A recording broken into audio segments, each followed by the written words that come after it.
May estudyanteng babae nikatkat sa Christmas tree.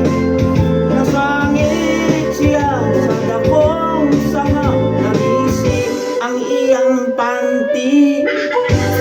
Mikuha ako og hagdan aron iyang kanaugan.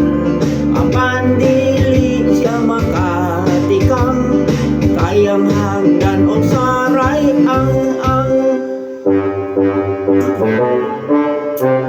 may estudyanteng babae nikatkat sa Christmas tree.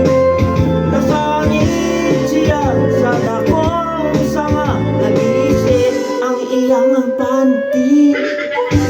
Mikatkat ko kay tabangan ang estudyanteng babae.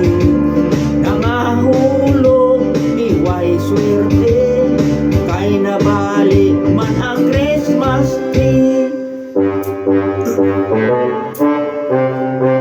Nahibilin ang iyang panty.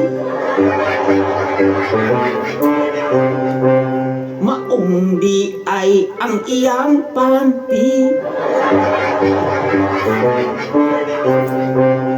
Paglili kuwa na'y panty. Yang idol.